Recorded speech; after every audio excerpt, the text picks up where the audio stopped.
Hi there, welcome back to Dukascopy TV. I'm Ben Jones. It's Tuesday, so it's time for your first Commodities Corner of the week.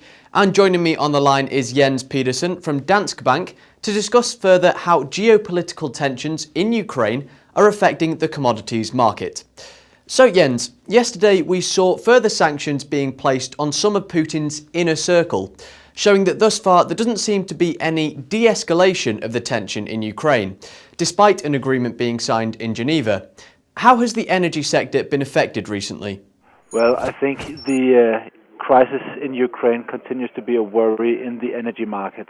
The Brent oil price is higher than it was 1 month ago, which I think highlight this worry.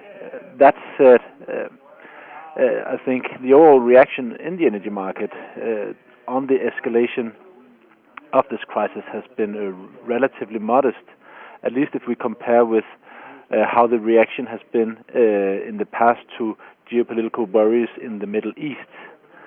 And I think the overall explanation for this is that, well, there is little worry that the physical market will actually be affected by this, since neither side in the conflict has incentive to let Russia's energy supplies be a part of this conflict. Now, the two determining factors for the soft commodities market at the moment is weather and the situation in Ukraine. Have any of the sanctions thus far affected this area of the market, or is it merely the potential of conflict? Well, so far the physical market hasn't been really affected by this crisis. So far it has only been the worry of the market potentially being affected by the crisis that has driven prices. But what we can't see is that prices have moved up, and of course, as you said, part of this is due to weather, dry weather in Brazil and in the US, but some is also due to this conflict.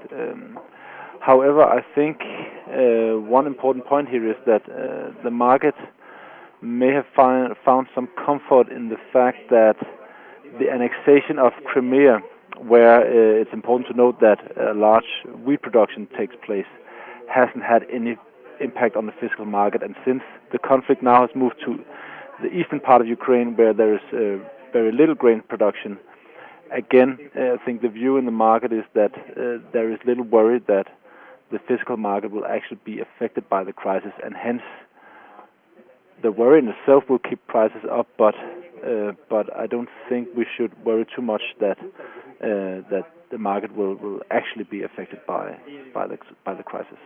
Now, the UK and the US threaten that future sanctions could be much broader, targeting specific areas of the Russian economy. What would we see happen to the energy and grains market if this were to happen? That's actually a really good question. I think the best way to view this is to look at what happened in Slovakia yesterday.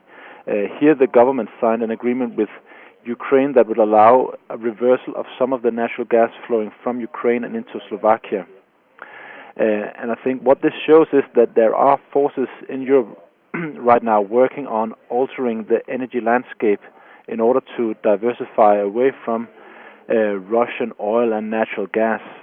And although this is not something that is done overnight, it does serve to point at the direction we might be moving on a 5 to 10 year horizon, where Europe will work to become less dependent on Russian energy if this worry that there might be a disruption to supplies from Russia will continue to stay. Jens, thank you for talking to me today.